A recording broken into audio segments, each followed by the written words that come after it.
Last week, if you remember, I think it was Friday, or was it Thursday? Thursday, I think it may.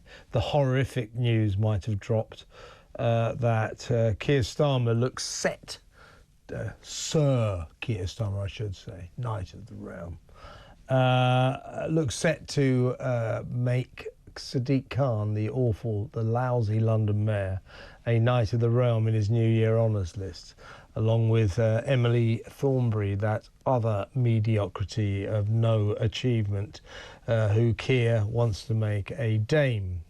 As I say, everybody thought he must have meant a pantomime dame.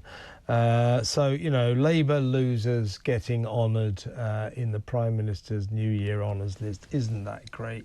But, I mean, it's a smack in the face for the people of London that little guy, Sadiq Khan, is going to get a knighthood. What's he done for this city? What is this? This is his third term now, is it, or something? And he's just made this city worse and worse and worse. It's not safe to walk the streets, particularly if you're a woman. Yeah, women are terrified to walk the streets of this city.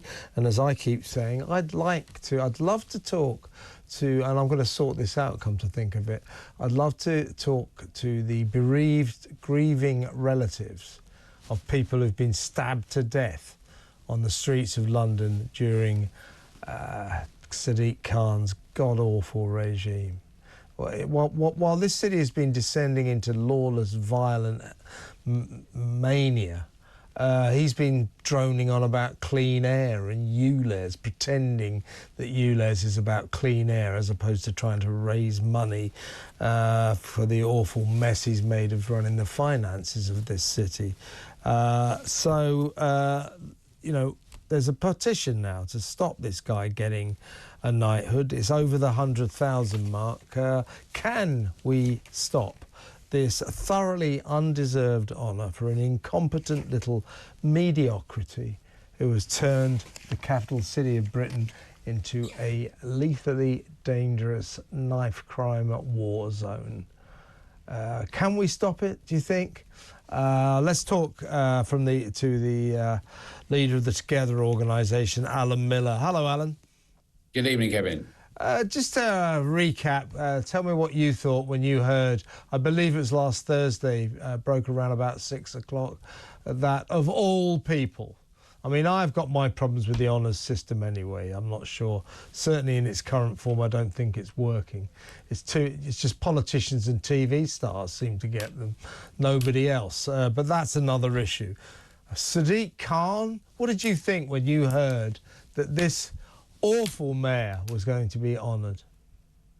Well, I think the enormous problem is that we've got a series of unresolved issues that many people are very concerned about.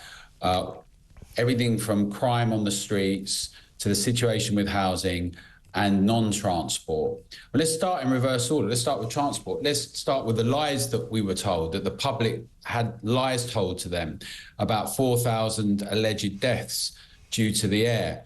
And we at Together, the Together Association, did a big piece of work with Ben Pyle, 2 reports that at first people were nervous about because people couldn't quite believe that perhaps the mayor's office would just blatantly lie. But we had got all the fact-checking done, and it was clear that they basically gaslit us and told us that this thing was happening, and it was absolutely not true. So he's lied about that to try and usher in measures that were just going to charge and survey us with ULEZ.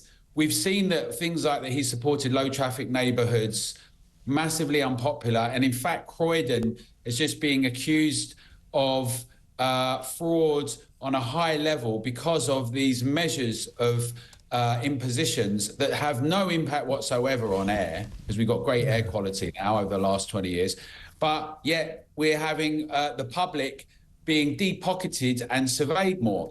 The same in transport, same in housing. Where are all the family purpose-built housing for people? And crime. You know, talk about crime, because I've got too much longer, Alan. Yeah, I mean, he's allowed this city to become lethally, dangerously violent. So we got a situation where there's been a reticence and a reluctance to do proper full-on stop and search We've got issues up and down the line with knife crime, with all sorts of assaults. We've got a two-tier policing system that we've seen where some people get arrested now and imprisoned for posts. And yet, at the same time, the Met Police have been letting many people off certain types of behaviour out in the streets. But some people get visits for it. You know, we've got an ideological weaponising of the police, and yet the thing that the public really want, which is dealing with burglaries, dealing with issues of assaults and crimes, it's almost impossible to get the police, the Met, to come to your house if you've had a burglary. You won't get it, right? Yeah. So that's why so many people are upset. That's why we're going to see real changes, Kevin. That's why we're saying to people, get involved with the Together Association. But we've seen what's happened in America. People are not prepared to keep having this done to them. And this might have been a signal to the Tories getting this current government in, and with Sadiq Khan as well. But I think people are fed up now, and we're certainly seeing a change in the climate. And we'd encourage everyone, all your viewers, to get involved and have their voices heard together with us. There you go, Alan. Thank you very much. Alan Miller there from the Together organisation.